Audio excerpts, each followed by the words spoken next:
I grew up in Mississippi. While I actually have positive things to say about my public school education, I can say that for all 12 years we got to the American Civil War, followed by Reconstruction, and what do you know? It's May. Even after graduating college, my knowledge of the 20th century was meager at best. My touchpoint for World War I was an SNL sketch with Roseanne. Which is why I started watching war movies. I'm not Shrug. I don't have time to read 1/6 of a historical nonfiction book. In case you were in your mid-30s and had a good education in the southern United States, you might actually need a primer on the Korean War, which was, of course, America's fault. See, most of European history was preventing Russia from having a warm water port.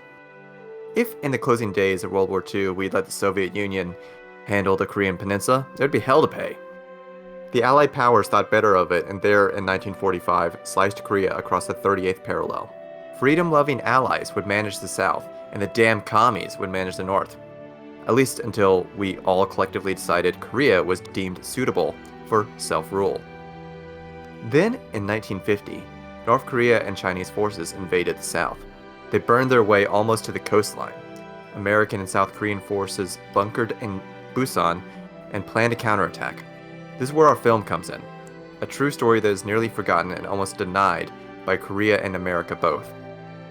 Before launching a counterattack on Incheon, there needed to be an expendable divisionary force. They grabbed 700 high school student soldiers, fresh off their 10-day crash course, and threw them at Jangsari Beach on the opposite side of the peninsula. Bad for the students and their commanding officers, they took the beach. They were left with no support, no food, no ammo, and no plan for withdrawal. The rescue comes too little and too late. The few surviving and officers and students forever scarred by experience. This is a story none of us knew and deserves to be told.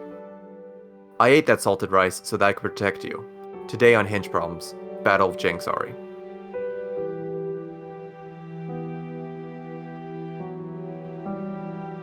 Totally depressing war movies. Is it for honor? Is it for country? It's Hinge Problems, though. It's Hinge Problems. That's the important thing, is it's Hinge Problems. Hinge Problems War Movies. I'm Rudy. I'm Chris. I'm Tigress. I'm Shrug. Shrug's trying to find the name of a boat. It's me, Shrug. Wait, is that the name of the boat? Anyways, this is a war movies podcast where if Grandpa doesn't cry at the end, we don't watch it. I mean, implied crying or actual crying. Either way. I think it was implied in Thin Red Line. Thin Red Line. Yeah, I was gonna say I don't think we actually got a grandpa crying at the end of Thin Red Line, but it's definitely implied. Yes, let's definitely interrogate my joke. Yes, let's do it. Let's do it. That's the important part of this. That's the kind of dead ends we are. War on jokes. War on jokes. But hey, Shrug, you're talking. What's the film we watched? We watched the Battle of Jangsari, the 2019 South Korean war movies from directors. Look, I'm not going to disrespect their names by applying my particularly lazy tongue to them. Anyone else can try. That's fine. I cede the floor. All right. I'll take a shot at it, but I got to look them up. Directors Tae-young Kim and Kyung Tae Kwak. I'm sorry, anyone who actually speaks Korean. Mm-hmm. Which is worth noting. Not despite this film having a Megan Fox, it not really designed for there's nothing on here. I don't know where I was going with this sentence. I'm gonna stop now. Oh, I think what you were saying is, despite the presence of Megan Fox and at least one or two other English-speaking actors, it's 100% not a movie intended for an American audience. Okay, well, I want to argue that. I think this movie. Well, I think it is, but they didn't make a lot of consolations to an American audience. Let me put it that way. I think it is. Plenty. Yeah, there it is. It is intended for an American audience in as much as a Marvel movie is intended for an American audience, vis-a-vis the, hi, there's a Chinese character, or like, hey, Batman goes to Hong Kong. For 15 minutes, please enjoy. So you misspoke there, Shrug. You, as much as a Marvel movie is for a Chinese audience. Yes. Yeah, You said okay. you said as much as a Marvel movie is for an American audience. Yes. So. Yeah. Well, Yeah. Yeah, no, I'll why do you I'll- think they made Captain America? It's just pandering. Is it still pandering? I mean, I don't. I think it is. Well, I don't think it's pandering. It's definitely. This film was like co-financed by like it was distributed by a branch of Warner Brothers, like Korea's Warner Brothers branch. This is Korea.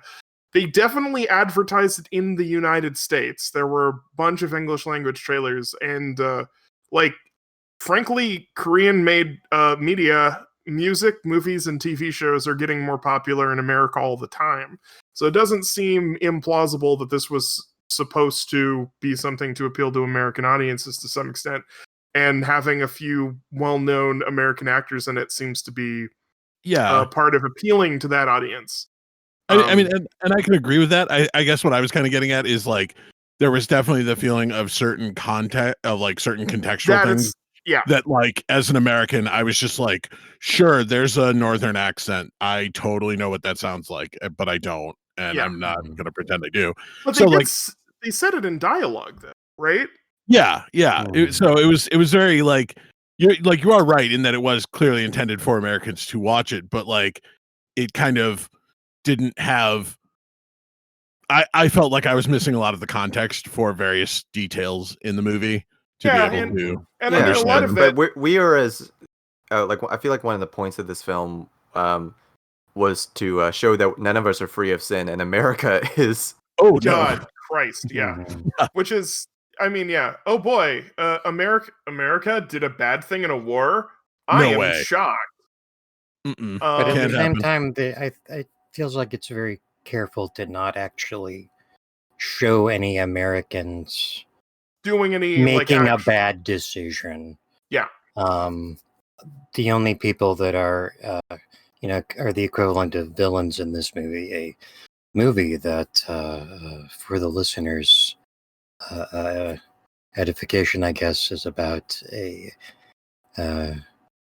group of 700 odd student soldiers who were trained in over about 10 days, like most of the South Korean army at that point was, but they were thrown up in a troop carrier or two to attack Jangsari Beach as a diversion to pull North Korean forces away from Incheon so that MacArthur could ride up with the majority of the American and UN forces and do a big dramatic win. And after they succeeded in taking the beach and not mostly dying, they were just sort of left there.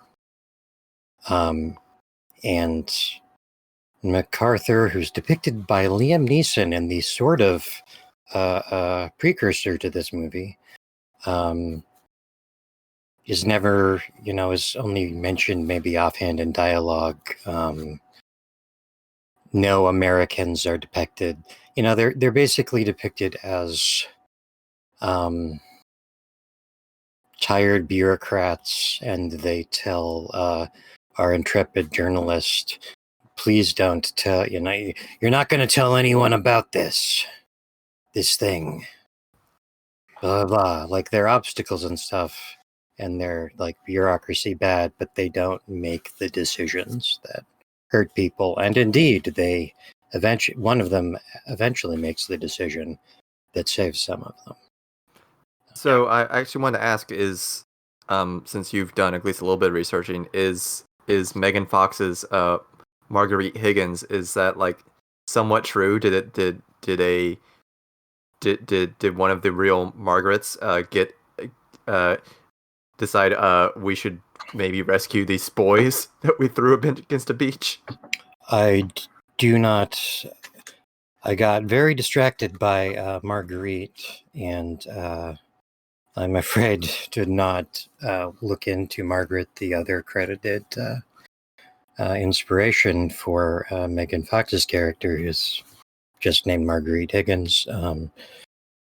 So yeah, I don't know about her role in that, or potential role in that. I do know that she doesn't do what she's shown doing in the movie because she went to Incheon. There's a whole thing in her book on the Korean War about essentially because of a clerical error, she managed to get onto there's a strain of a girl on ships.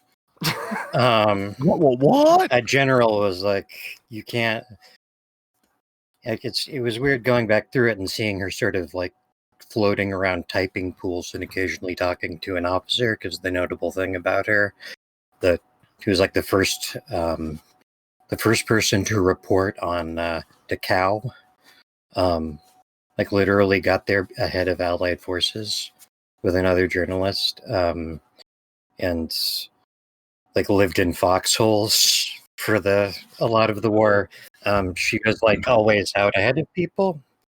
Reading a lot of the stuff that she said contextualize a lot of the stuff in the movie for me in a way that does color my interpretation of it.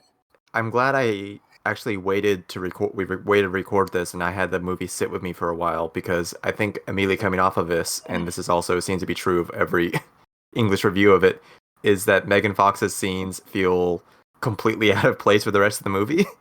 Yeah. Mhm. But having sat with it for a while, like I more appreciate Margaret, the real Marguerite deserves her own movie. Absolutely. Probably, Which is yeah. not this film. Yeah. Which is not this film. Maybe not in the filmmaking, but in the reviewing of my thoughts about the film, that's necessary to like give context about how that it isn't just that their radios are broken, that they are really left out to dry and eventually thrown a tiny bone. And a bone that doesn't even eventually save everybody. People die in war. People die in war, as the film states. No way. The strength of this film, I really felt through the whole thing was was sort of the core, well, basically group of kids who aren't actually kids. They're all 30. But at least for the purpose of the film, when they do those wide shots, it looks like a bunch of kids, and you really think that's a bunch of kids. Yeah, and even most of the main actors, like, relatively believable in terms of mannerisms. They got a lot of baby face. A lot of baby face. A lot of baby face there, yeah. And you meet them all in the bowels of a transport ship. After them already being described as, holy shit, what are we doing with these kids, sir? We're so fucked. Very telegraphed. They've got the sodium light piss filter on. They're doing all the standard. I'm extremely confident. I'm extremely serious. Which is I just want to see a lady naked. Did you know high school girls embroidered that on your that symbol on your uniform? Like that's definitely from a Korean making standpoint, that's really that's really unnecessary heavy lifting, but I really appreciate that from my dumbass American standpoint. Yes. From my dumbass American standpoint, I appreciated it, but at the time I hadn't fully realized that he was supposed to be one of the student soldiers, and I was like, this guy's coming off kind of creepy. It was a little strange, but then I caught up to it and I'm like, okay, that makes more sense. Yeah. This movie definitely does a really good job of writing these characters as dumbass high schoolers, and I think that adds, because this is like a lot of this movie is pretty beat for beat. Yeah. I mean, but you can say that it is a trope. And we did see the same thing in like The Thin Red Line, but in that case, like half the people that you see, you then don't see for the rest of the movie. And one is like, okay, this guy steals a pistol, and then what's he doing for the rest of the movie? I'd say this is the most like conventionally that we've seen it used so far. It's just, here's our boys, and we're going to follow these guys as they have a very bad day and night and day and etc. Please get attached to these characters, and they're charming enough that it works. Okay. Choi Song-pil was about to go on the field trip of a lifetime. Oh God. Yeah, that one poster, like, I feel like we need to somehow find a way to post that for people to see, because it's very inappropriate. Which looking up online, that seems to be a bunch of K-pop stans. We're like, all right, I'm gonna see my my beautiful boys in a movie, and then they tuned in, and the same reaction we had for ourselves is, oh wait, this is an actual movie. Yeah, well, I mean, Yeah. like, I sort of expected it to be an actual movie. Like, I watched the trailer and was like, boy, this might be really, really good. And I was actually surprised. Like, holy shit, yeah, it was really, really good. Spoilers. Spoilers. I guess that is a spoiler to say that I really enjoyed this movie. The scene is also great, just with the atmosphere, the tilted camera shots. I know there's a term for it, but it's not. Dutch angles. Dutch angles. Yeah. The Dutch angles. Though, just the ways that they did a really good job conveying being on a ship, right? Like, they're moving, like they're sort of swaying back and forth. And I really like reviewing that now. The landing starts happening, and they're getting shelled, and all the students are panicking, and the officers have to go, everyone sit down. Yeah. All the children sit down. We need to do a head count. It very much has the feel of like a school field trip gone horribly wrong all of a sudden, and it's like it kind of, and that sort of projects the feeling of them all being high schoolers a lot more. Is like, no, that's probably kind of what this feels like. Is, oh, we're on this trip. Oh no, wait, uh-oh. And then we see the radar, but that'll be that if you need a moment of pedantry. But Shrug. Well, I mean, you're leaning into it. Shrug. Did you find a moment of pedantry, or are we just going to give all of our own moments of pedantry? There is a single moment of pedantry. There is no goofs. It's just in the trivia, which is that the helicopter wasn't produced until 1956, which is just not fun at all. I don't even like it. It's no good. Can you tell me how you're planning to support the troops at Jangsari? Because surely you're not just going to desert them. it does such a good job of making you feel like you're packed in on a ship. 700 boys in one hold. Yeah, yeah, they're just all packed in there, throwing up. Yeah, a lot of puke. Oh yeah, I forgot about that. Yeah, that's just like, and characters are like, oh, I'm not gonna puke, and then 30 seconds later they're hurling, and you're like, oh, Yeah. okay. Someone saying, "Oh, I know you're from that kid's from such and such or those kids are from such and such because they can't handle being on a boat." Excuse me.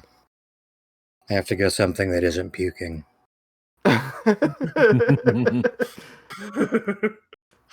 Which, I mean, to actually, I feel like we have to directly compare this to our first film of Saving Private Ryan, because this has a successful beach scene, a great beach battle for like none of the budget. Yeah, no, that was the other thing. It was like, I think so much of the heavy lifting of that was just establishing the freaking characters first. And they have such a worse job than even those death trap landing boats in D-Day is okay. Well, we need someone to swim and tie a rope around a rock. I mean, that's the other thing. And then you lead around the rock. So say goodbye to your food and your supplies, and now your boots are covered in salt water. But like, even then, like, if we want to get just film technical, oh, and it's during a hurricane. Yeah, and like to be super technical about it, having like one of the characters immediately, like, first of all, show that he's going to go and do this thing because it has to go. We know something about the character. Then he has a challenge he has to overcome, which is get to the beach, secure the rope. We already have all of these little stakes and little dramas, and they're not even on the freaking beach yet. That's great, and it's and just everything in this sequence is just like slice after slice after slice of little dramatic moment and little choice and little obstacle to deal with. And it's just, it's so good. It's not just trying to overwhelm you with imagery, although it is also trying to do that, but you've got people you're following and people you already kind of care about, right? Well, and I think to sort of contradict myself earlier, in one way that this movie is actually made for an American audience is, I think one of the things in not to do too much comparisons to Saving Private Ryan, but Saving Private Ryan shows you Tom Hanks and assumes you care about Tom Hanks, like, because you know who Tom Hanks is. And this movie can't do that. Like, it's very clear that the people who made this movie were like, well, we can't just show you a person, not give them any motivation, not give them any character at all, and expect you to care about them. Yeah. So they set them all up as actual people. So let's talk about like the relations here, because they have we have Korean student soldiers who half the film are in North Korean uniforms. Even though theoretically the South Korean and North Korean identities are very young in terms of this film, they are very, very pronounced culturally, and I was trying to foolishly disentangle that between the 70 years since the Korean War and the fact that it is a South Korean film, so it needs to present the enemy, even if 5 years ago they were your family, but also it deals with the fact that it is a civil war at the end of the day, and you are fighting family. Something that's very, very pronouncedly different from like almost any other war, probably any other war movie I've watched, just because of the context of it being a civil war.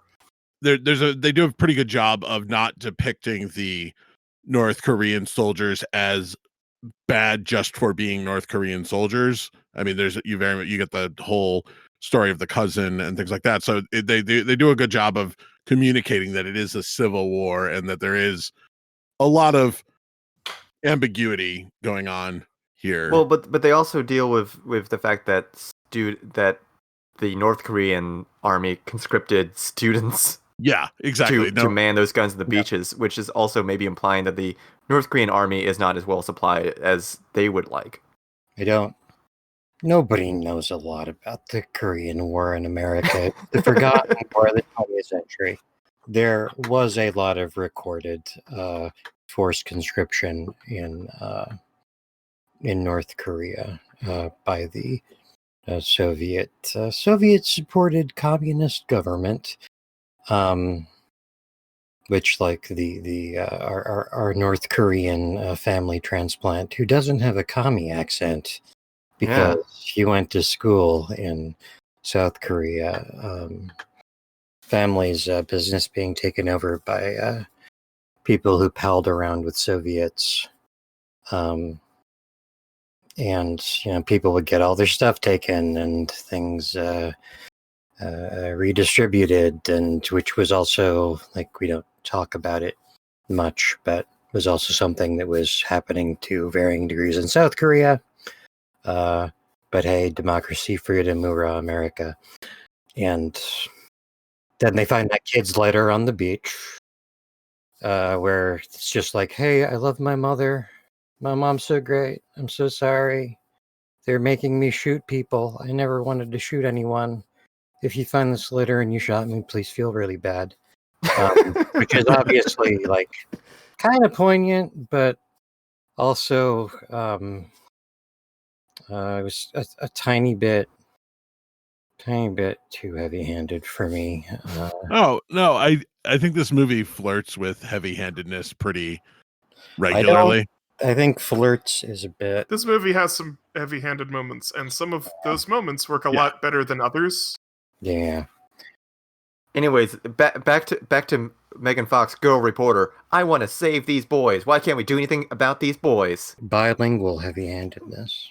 Yeah, I think that's part of why the Megan Fox scene. Why I think so many movie reviewers are complained about the Megan Fox scenes, and why I think, like, my initial reaction, I think Rudy's was, and I'm pretty sure Tigers and Shrug had some degree of the same, was against those scenes, because, like, there is some incredibly heavy-handed dialogue going on in those scenes. It's just like, oh my god, you don't have to come out and like state this. I mean- you don't have to give a I mean, speech about people freedom die of in speech. war.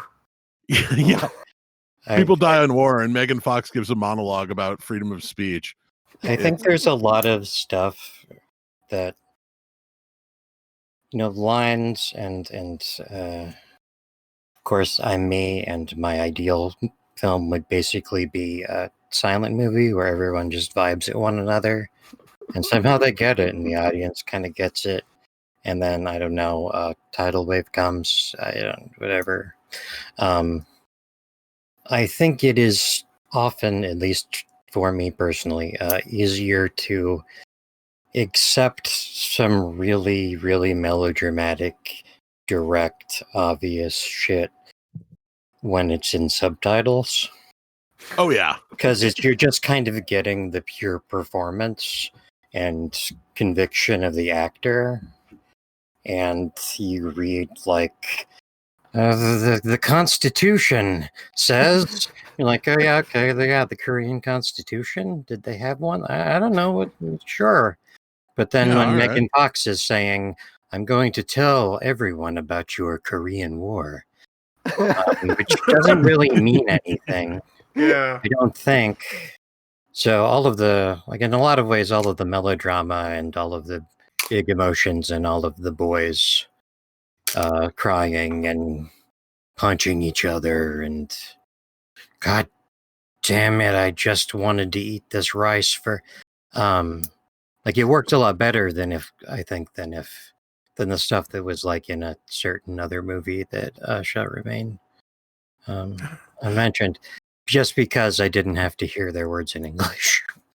Maybe, but I also think there was a lot of just different pacing choices and a lot of different places we had the character. Like one thing that felt like I can like God, I'm comparing it to Ryan again, but like as opposed to feeling like the battle bits were a different movie than the bits where people were talking, the characterization that all of these characters had in battle seemed a lot more consistent with their like out of with like this their personalities outside of the battle scenes too. I think it's because like the big difference and the big reason it doesn't necessarily feel as sort of strung together in Jangsari is that there is an actual reason for them to be there. Like there is an actual plot that leads to these battles occurring, whereas a lot of the and Ryan didn't do itself any favors in this. A lot of the plot of Ryan was basically just an excuse to maneuver the characters into battle scenes. And Ryan doesn't and Ryan doesn't do itself any favors by that, by having multiple scenes where people go, oh, this mission's bullshit, we can't do this is terrible. Like and it's like, yeah, it is, because it's clearly made up and fictional, whereas at least Jangsari has the basis of an event that happened and then structures itself around that event, so it feels much more coherent in terms of things happening, as opposed to, like you said, a picaresque series of events. Could you all get into the explosive scenes, or was that like that felt too far for me? The explosive tunnel scene was just too far for me, and too like we have to tell you what's happening. Yeah, that was a little bit of that, but I mostly thought that worked for me anyway.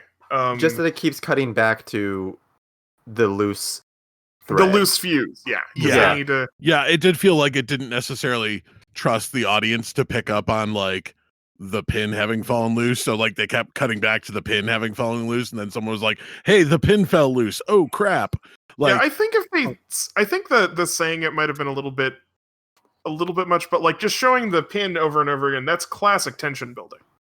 Yeah, like, that's Hitchcock's. Well, you show the audience the bomb. You know, every time you show them that, it's not necessarily it's hey, but it's poking the audience to say, hey, what are we gonna do with this? Are you gonna do anything with this? Yeah, and I think the like Tigress said, it was then when they said like, oh, I've got to fix the pin, and you're like, dude, like we know, we got that. Like, to dissect that whole scene, just as a broad thing, I love every layer of tension that's in there. They've got a plan where they're ambushing people, or they're ambushing the North Korean army by blocking a tunnel, and they want to trap as many soldiers and vehicles inside the tunnel as possible. So they need to time this, but they're also dressed as the Koreans. So there's the North Koreans. So you've got the tension of, will they be noticed? Will their disguise be seen? Can they get out of the tunnel? Just every single bit about that, like the bit where they call attention to the fuse felt like one weak link in this again multi-layered sequence where we have little goals that all the characters are trying to accomplish. We have all of these layers of tension where it could fail, and ways that it does fail. We have Ryu stuck in the tunnel trying to get it, while Captain Lee's like, get out of the tunnel, get out of the tunnel, get out of the tunnel, get out of the tunnel. Yeah, and what I think that this movie does really good with all of its more direct action scenes is it is very, very, very good at giving you all of these little moving pieces that could potentially lead to disaster at any given point. I do like that all the North Koreans are more well trained than our students, because none of them are fooled ever by the disguises. They're all like, "What unit are you from?" And it fails like 3 times in a row. Yeah, like every time they run into them. Well, I mean, which is their reality. Like even in the non-student South Korean soldiers, America was not a very good colonial proxy sustainer. And what are you saying? Yeah. America wasn't good at this? No way. Whereas Stalin was super invested in having a hornet's nest to be able to poke at and send down south away. So the North Koreans had lots of material, lots of Soviet equipment and Soviet training. Beautiful star hats. Mm-hmm. I really like the embroidery on top of the hats. It was beautiful. Yeah. And I also don't know, I'm curious. I'm sorry, I should say I'm against North Korea. If I like their Korean War uniforms. They have better uniforms than the students did. Not a fan of the country that threatens to nuke you periodically. Yeah. That periodically sends a missile down my way. Sounds pretty sus. Rudy is our sus Soviet here. Okay, I get it. Well, damn commies, right? Every time that came up in the subtitles, I felt like I was watching a subtitle, because I wanted to be like, okay, so what is what actual terminology are they using? What are you translating as those damn commies? What is, I wanted to know more about that particular quirk of Korean slang, or, however they were actually wording it, because it didn't feel like, it felt very localized, I guess I would say. I didn't know what their terminology they were using was, but they kept saying damn commies, and it was like, okay, I get it. But what is that? What are they actually saying? I know the North Koreans are presented as are the enemy, but they are complete ideological enemies, and they try to make a point of saying they are the enemy, while also, when we looked on a map, that Jangsari is so far south, it is pretty close to the bottom of Korea.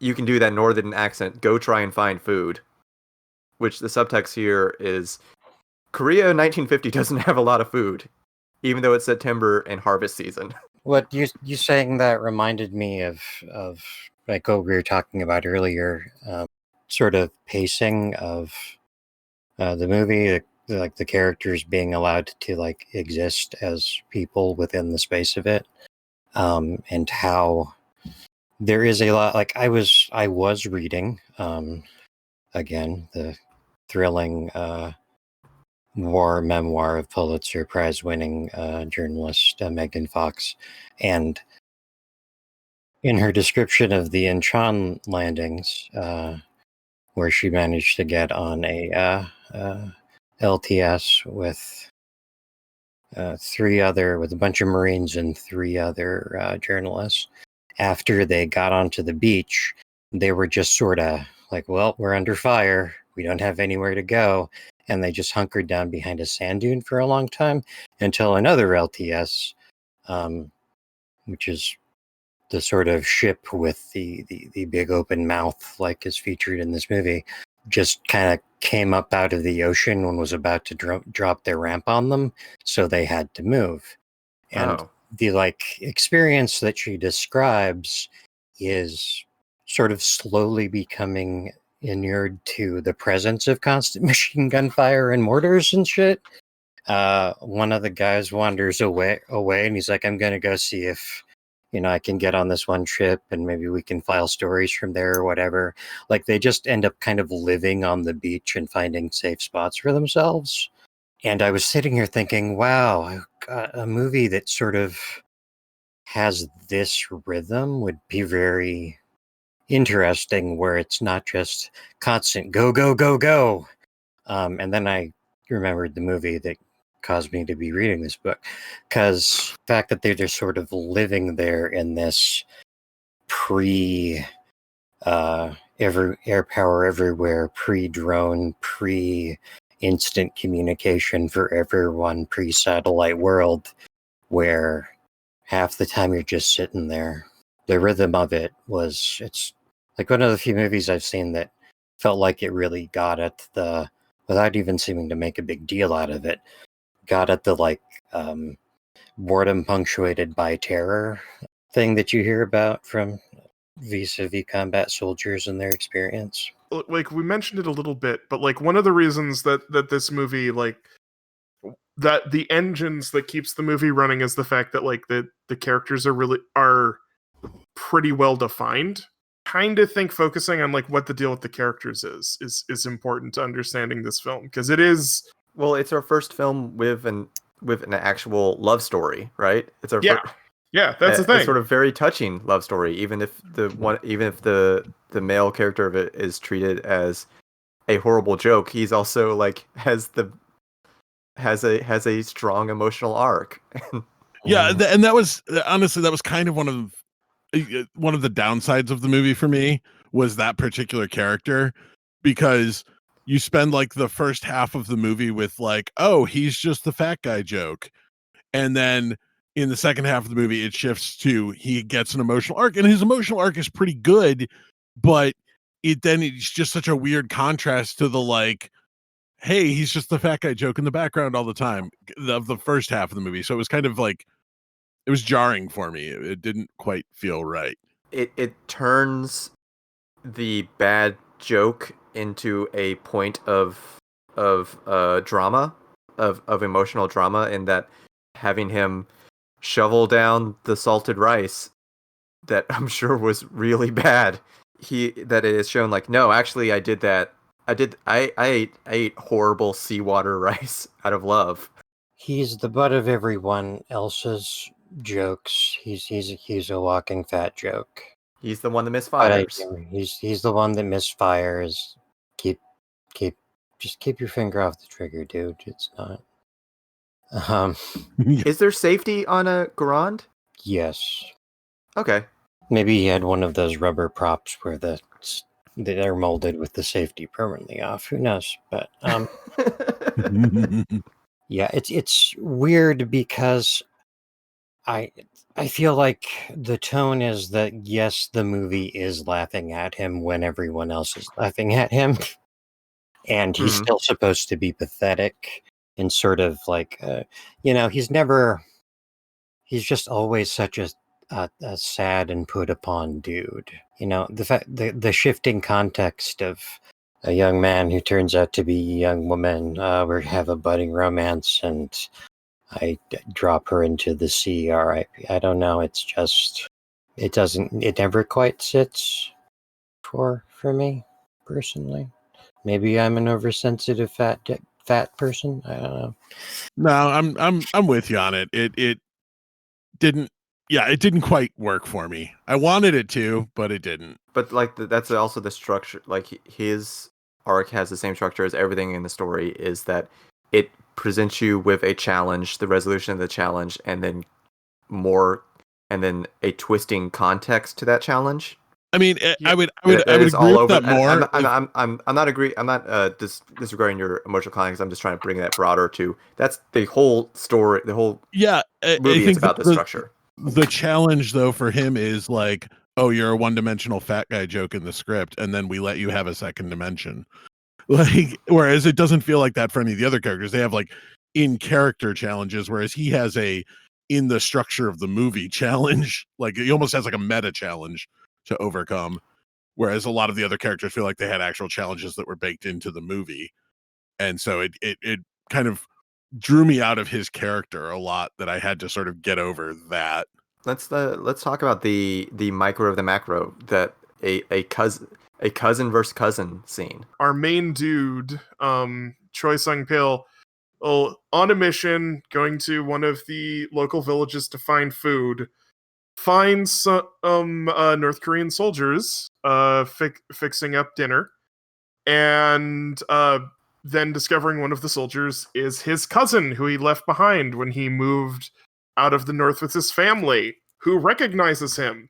And all of a sudden we have this little microcosm of anxiety and familial connection and tension right there.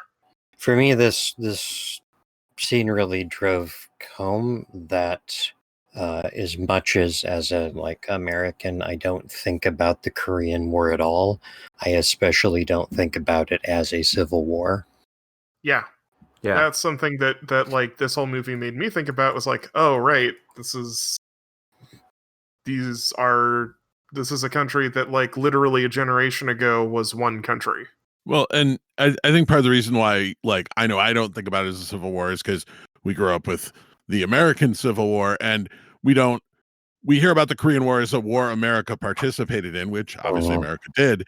And that sort of automatically, like, we don't hear about foreign countries participating in the American Civil War. So I sort of think in the American consciousness that kind of passively rules the Korean War out of being a civil war, when it is very much a civil war.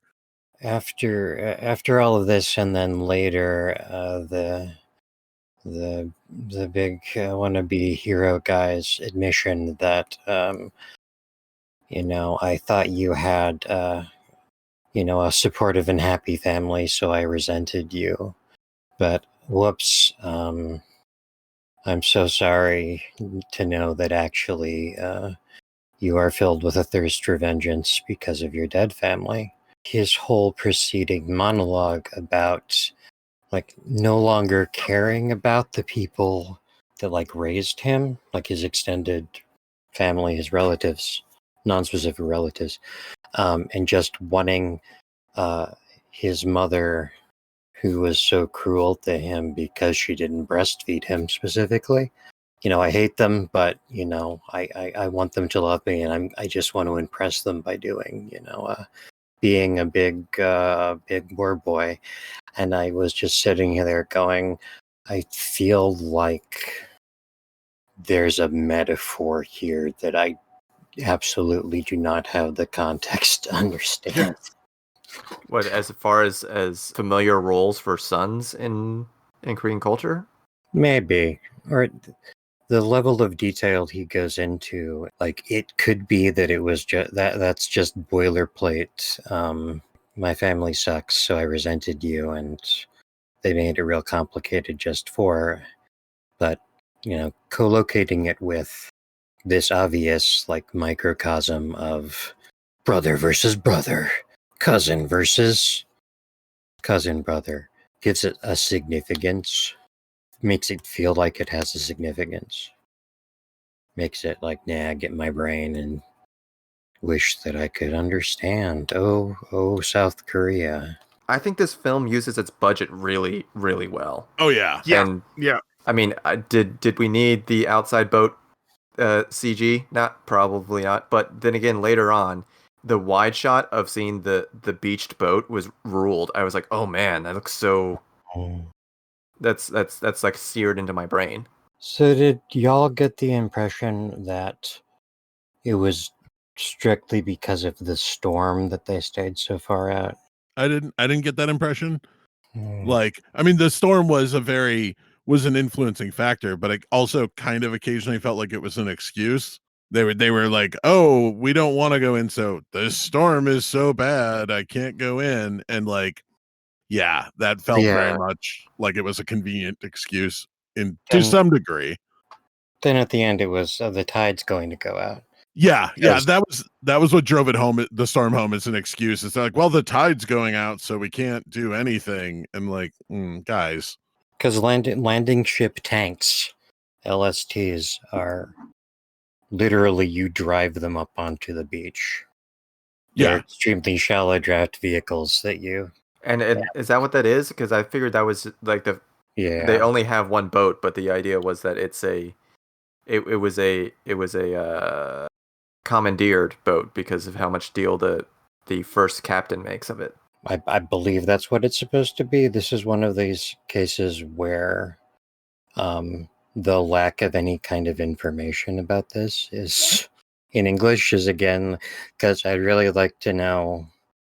I believe one of the few stories about it available in English, one of the directors says that it's about 70% accurate, 80% if I feel like being nice to myself. And I'm really wondering about what are the actual circumstances of the ship being like beached and the decisions that were made, and how much did they like cut for either time or drama or what have you. I mean, it's part of the greater context of the film, but it is amazing that MacArthur was like, we're not going to delay the invasion because of a little typhoon. And the Incheon landing was, this is barely defended because there's like 2 hours a day in which we could possibly do this. It would be extremely stupid to do this. Except for these 2 hours, any ship with even like a 2-inch draft is going to be stranded. Only an idiot would do this. And then like Bruce Willis says, that's why we're going to do it. They'll never see it coming. I'm Douglas MacArthur. But it wouldn't be right, given one of my hobbies is watching Steve MRE video. Thanks, sis. That if we didn't talk about our beautiful students getting boxes of sea rations. Imagining getting your first American cigarette or your first American chocolate. Well, I mean, they mentioned the first American chocolate. Specifically saying how sweet it is. All that American sugar. I wonder what you do if you get a mysterious white cube. And I guess you just pop it in your mouth, right? I mean, they probably, like, it's not necessarily that they didn't know what it was, but, like, yeah. Probably not a lot of it around. And, of course, like, they hadn't eaten any food by that point in the movie for, like, a day. A few days at that point. Yeah. Once again, proving no one's better than America at supply lines when we feel like it. Yeah. As long as we think so, yeah. And, that whole scene is, like, just after so much stuff, it's the last moment of release of tension in like the entire movie. This is where like the characters all have like a moment of happiness at the end. It's right before the sort of nasty final withdrawal as they try to get away, and they're overwhelmed by the larger force that's coming to intercept them. Speaking of larger forces that are coming to intercept them, we've also been through a lot. And we've had our moment of release, but it's time for the final battle, I think. Or is there going to be any time for pedantry?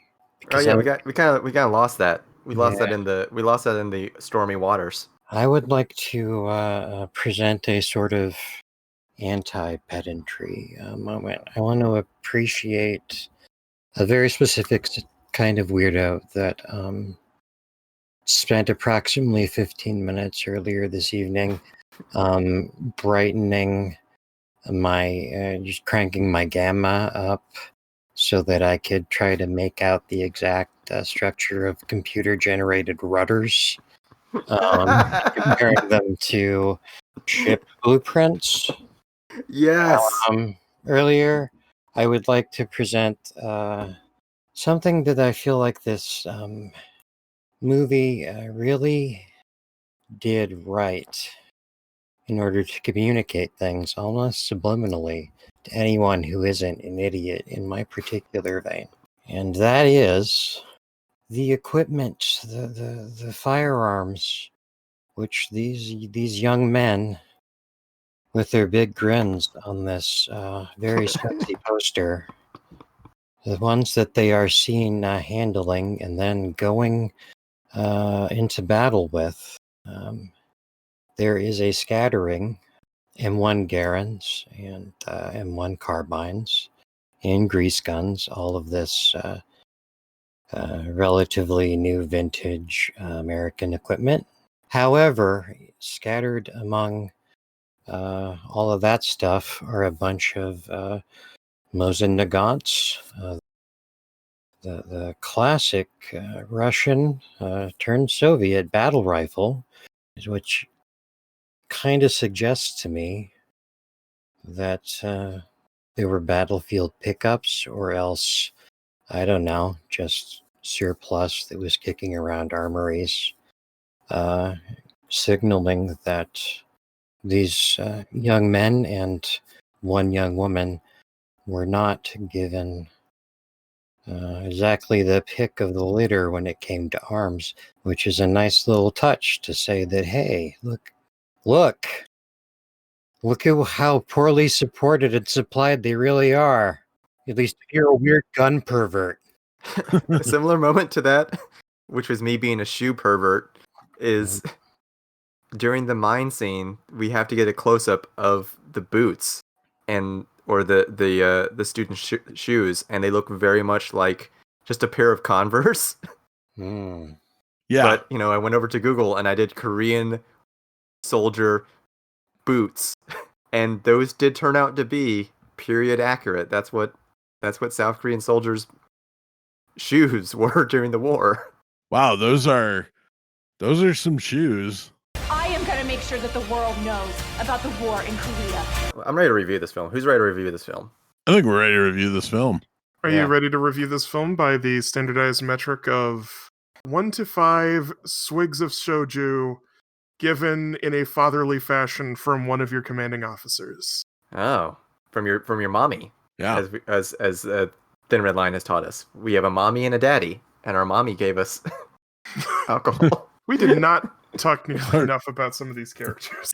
Our mom. That's the thing. Like, we got to get to the who's our guy section, because your mommy who hooks you up with booze and is totally into explosives. Our second in command, Ryu Tae-suk. If Lee Myung-jun is our daddy, Tae-suk is our mommy, who's looking out for these boys. Although both of them are looking out for the boys. When he gives this shoju to Choi Sung-pil as a sort of as just sort of a welcome to the war kind of thing moment, and it's a very nice character building moment. The reason I picked this rating system is it's somebody trying to give some rite of passage of adulthood to someone who probably, definitely isn't ever going to become an adult because of basically being sacrificed as part of this big military push. So do we want to have Shrug do the first one this time? My instinct, by which I mean the only way I know, the only way I'm really capable of thinking about anything is by like building scaffoldings of cultural context around them, which, as it turns out, makes it very difficult for me to process something like this, a film about the Korean War, which, as a 38-year-old American, I just don't think about very often. The Korean War from South Korea's perspective, it's the forgotten war of the 20th century in America. Very little attention is paid to it in education, as Rudy's preamble explored. There's little to no information about this particular action. Normally you see something that says the forgotten, etc., you look it up and you're like, but there were 5 other movies about it, or there's all this stuff, or there's a talking head on YouTube who's entirely devoted to this. Their Patreon is worth $9 million a month. There's no reading in English about this. My brain doesn't work like this. How can I think if I can't do research that tells me how to think? Let's move down to my jaw. There's not a lot for me to dig my particular kind of teeth into. However, these are some nice boys. I'm glad I know about them. I can't wait for Battle of Jangsari 2. Jangsari Strikes Back. I'm sorry. 3.5 out of 5 swigs of soju from my Battle Mommy's flask. One thing that I've tried, probably unsuccessfully, to convey is that I think that the core of this movie, the reason it worked for me, because I have very little context about this situation, right? My education in the Korean War, shamefully, is watching every episode of MASH at least 3 times, probably more times than that, which I suspect is not an unusual situation. I don't know if this movie is doing anything that is like necessarily mind-blowing, but it executes so much of what it is doing so well. We have the cocky, talking like he's a ladies' man, Rune.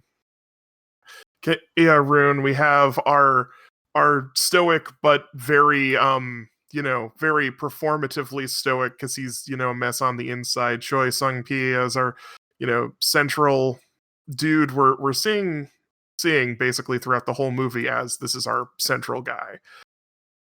We're seeing Lee Myung-jun, like their commander, just trying to make the best of this god-awful situation they're in. And just, this movie was so good at taking the micro character moments and conveying them to the greater context of the horrible situation they're in, and then cranking up that situation another level over and over and over again.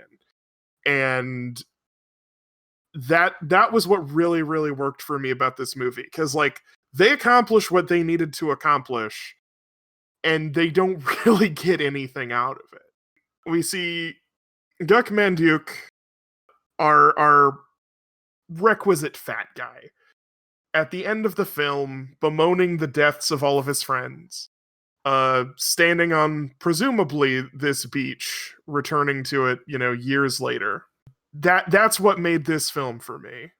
Maybe that was to some extent that scene, and just all the little scenes that I didn't need a ton of historical context for this film, although this film made me want more historical context, because it did such a good job of making me care about these kids, and knowing that as heavily fictionalized as this is, it's a representation of a real event, and I wanted to find out everything I could about this, and was just so distraught by how I couldn't. And while there are missteps throughout the film, like Megan Fox, for every misstep, I still thought that this movie did such a good job with so many aspects. The fight scenes were incredible, and also just had enough human stakes and human drama in every single one of them that it just pulled me from scene to scene to scene.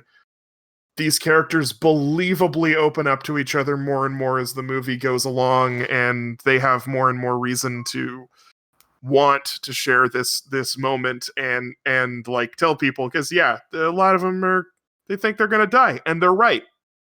And it's sad, and it's horrible, and it actually totally did get me in the end. I was almost crying at the end of the movie. It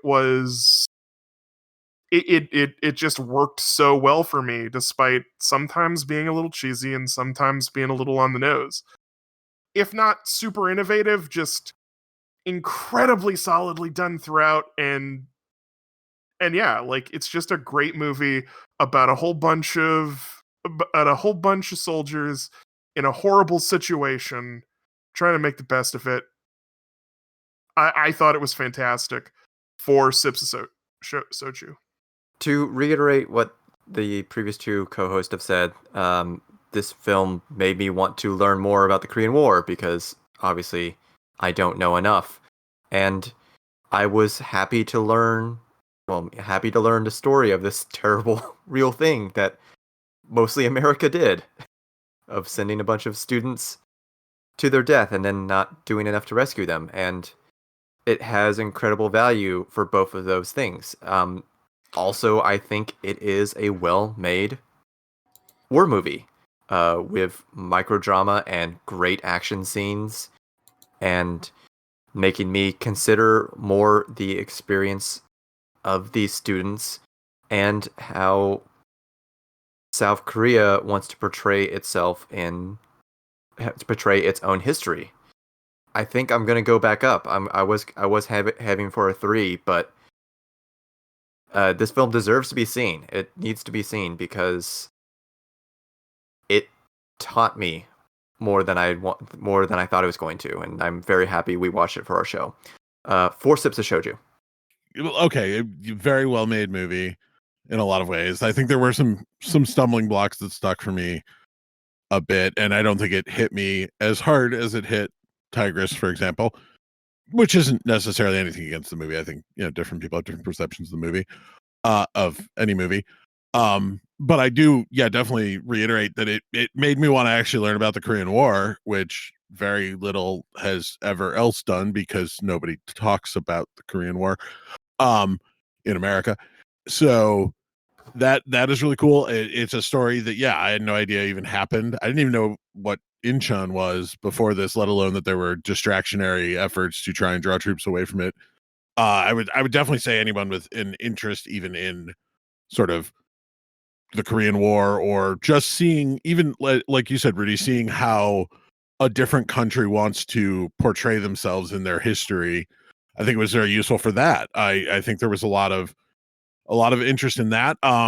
For me, didn't totally work all the time, so I'll go with 3 sips of shoju from your Battle Commanders flask. Still definitely worth watching. I that is a personal 3, so I have no problem with anyone else rating it higher than that. Yes. The sips are for ourselves. Yeah, but the recommendation of the film is for everyone. Yeah, exactly. And I would totally recommend people watch the movie. Like, no questions about that. If you have a mild interest in the movie, it's worth watching. It's there's no question there. But if you watch the movie, you're going to see some guys or maybe some gals. Yeah, there's even some gals. Chris, who's your guy? Who is my guy? My guy, I mean, we already sort of spoiled him. Is the mom, Ryu Tai Suk, because very early on in the movie, that when they're on the beach and they're just past the beach and they're sort of in the rock quarry area and they're forming the plans for who's going to go where, and you're going to flank over there, you're going to flank over there. And he shows up and he's just like, yeah, I got a stick of dynamite. I got this. Don't worry about it. And just takes off. And right that scene, I was like, that's my guy right there. I know he's going to die. I know it's not going to go good for him, but that dude. The guy that gets something and it's like, okay, I'm going to go to use this. Yeah, exactly. Like right away, he's like, I got a stick of dynamite. I'm going to go do some stuff. And it's like, cool. Okay, man. Like, and then his role throughout the movie, he is very much the direct, like, we got a problem. All right, I'm going to do this thing and I'm going to try and fix the problem. Maybe it's going to work. Maybe not. I don't know, but I'm going to try it. Blow the hole already. Fine. Do I have to suicide in order to make you blow the hole?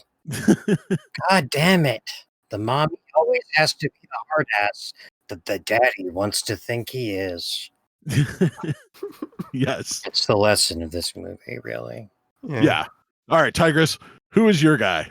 My guy is the North Korean soldier hanging out in the house when they're on their food run. Fuck! Oh. Wow. He's just, for a character who has abs, no, like he is your consummate. Fuck!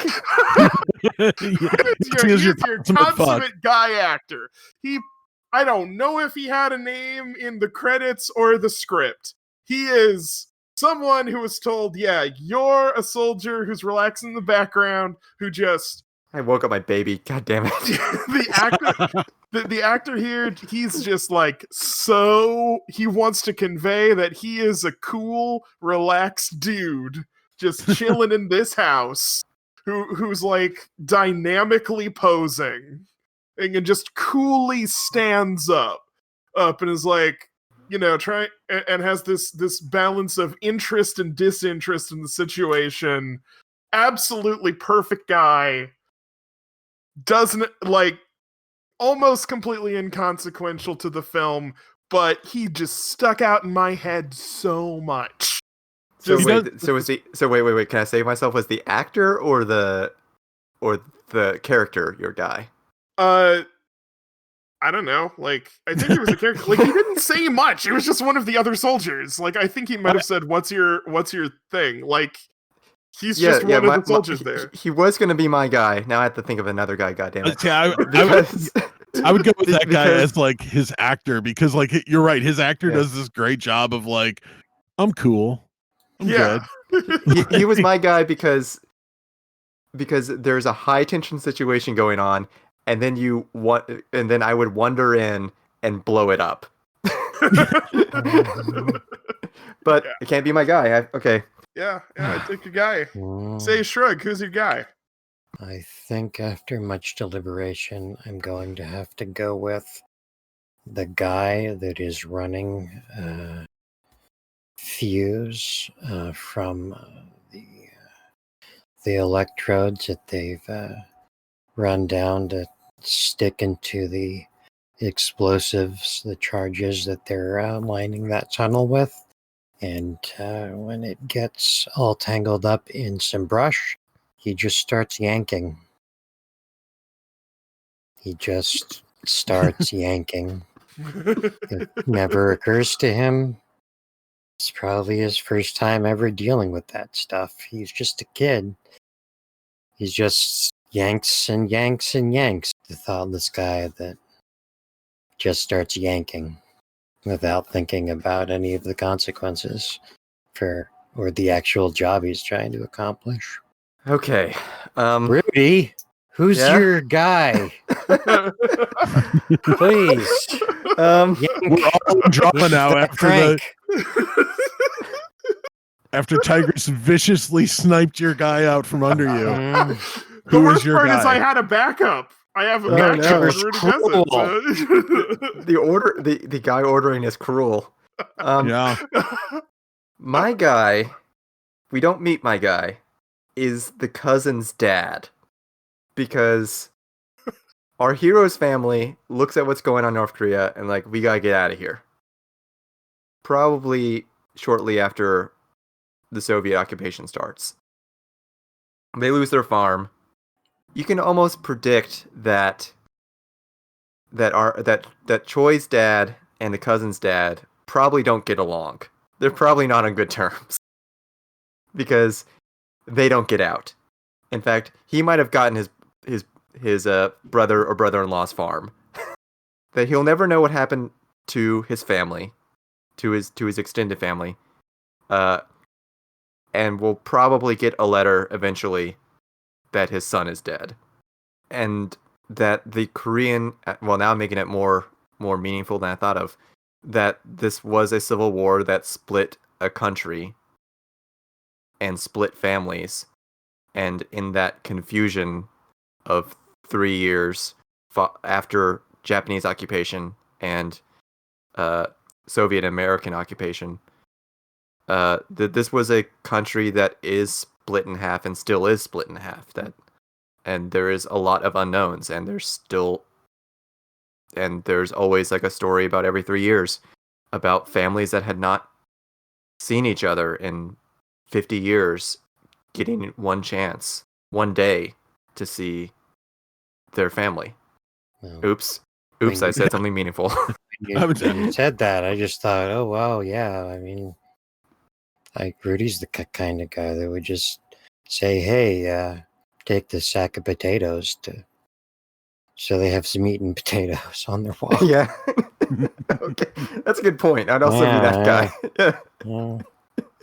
But also, It turns out my friends Oh. maybe know me better than me. call him a motherfucker while you're at it.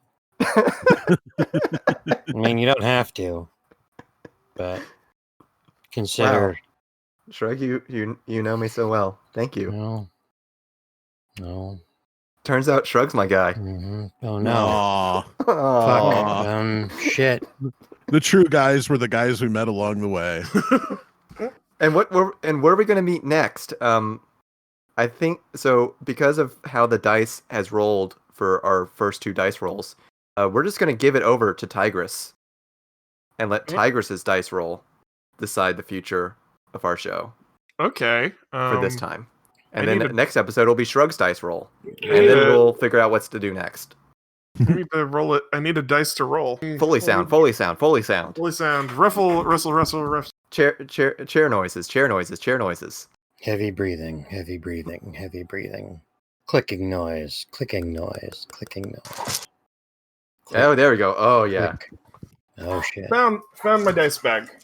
So what are you Wobble, rolling? wobble. What are you choosing to roll? You're gonna roll a d4. Roll a d4. I got four movies, so All right. let's see. Gonna roll it and roll it. Oh wow! Kind of suspected that was what was going to be the one that won. If you don't mind a war movie with 5 minutes of war movie in it, it's Penguin's Memory. Yes. Yeah, all right, let's Yeah, go. that's probably the best movie on my list. So that's. So what's the basic idea here?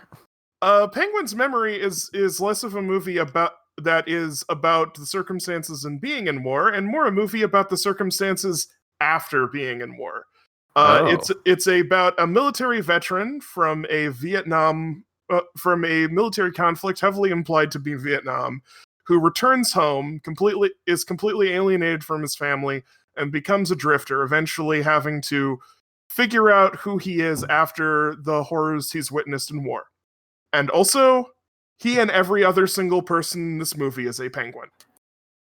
A penguin from a Suntory series of Suntory commercials. So this is a Japanese film. This is a Japanese It is a Japanese animated film. And that'll be next time. For me being Rudy and that being Chris, and over there is Shrug, and finally we got a Tigress. This has been Hinge Problems War Movies, and shoot the hinges. Shoot Those hinges. Shoot the hinges. Gotta get shot. Shoot the hinges. It's after hinges. There's something hinging in the hinges. Hinges, what are they good for? Absolutely. A lot of doors to frames. quite a few things. I have a whole video on all the things hinges are good for if you'd like. I wanna open your hinge. I wanna open your hinge. Whoa, wait a second. Hold up. That's a Hold lot. on. That's a lot. You can That's open little- my hinge if you'd like. My That's hinges right, let everybody invite me to my inside. ritual. Everybody inside. My hinge brings all the boys to the. My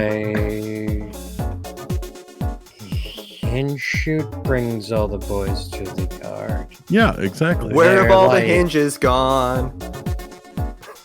Long time problematic.